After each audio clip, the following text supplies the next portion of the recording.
Төсөв бий болгох болон баяжих замаа хянах тухай. За, таны амрыг ирье. За, өнөөдөр та бүхэндээ баялагын төвжийг тайлах, санхүүгийн эрх чөлөөндөө хүрэх таны анхны аялал зурлалын 2025 оны 2 дахь хэсгийг танд төлөвлөе.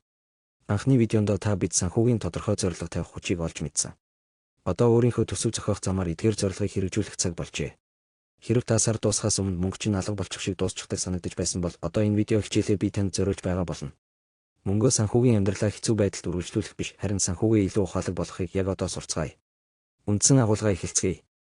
1-р, төсөв боловсруулах нь яагаад чухал вэ? Төсөв гэдэг нь таны дуртай зүйлд үгүй гэж татгалзах биш, харин таны үнэхээр хүсч буй мөрөөдлөөр амьдрах хүсэлт чинь бодитоор тийм ээ гэж хэлэхэд тэр үйл явц юм. Төсөв боловсруулснаар та санхүүгээ хянаж, дарамттай стрессээ багасгаж, мөнгө санхүүгийн нөөцөө хамгийн чухал зүйлдээ төвлөрүүлдэг. Үүнийг таны эд баялаг, эрх чөлөөний замд хөтлөх санхүүгийн GPS гэж бодоорой.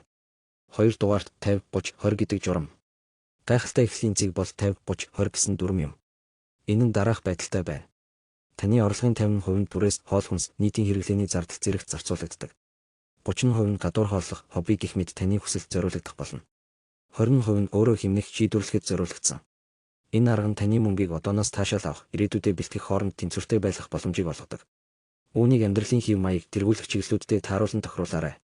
$3 бүрийг хянах. Эд шид энд л тохиолддог. Зарцуулалтыг хянах. Төсөв боловсруулах програм эсвэл энгийн хүснэгт ашигланд 1 сарынхаа зардал тус бүрийгээ бүртгээрэй. Та копи эсвэл ашиглахгүй захиалга хийж төсөөлж байснаас илүү их мөнгө зарцуулж байгаагаа олж мэдэж магадгүй юм. Та мөнгөө хаашаа чиглүүлдэг байснаа олж мэдснийхээ дараа зорилгодоо чиглүүлэн дахин боловсруулан залруулж чиглүүлэх боломжтой.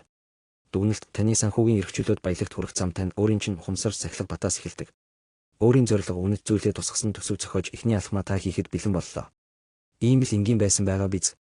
Төсөв гаргах нь таны амьдралыг хязгаарлах биш, харин таны хүссэн амьдралаа нээхийг төлөвлөх тухай гэдгийг санаарай. За, дараагийн видеонд бид таны хуримтлалыг нэмэгдүүлэх, санхүүгийн баялагийг илүү хурдан яаж бүтээх стратегийн талаар дэлгэрэнгүй үзэх болно. Та тэр боломжийг бүү алдаарай.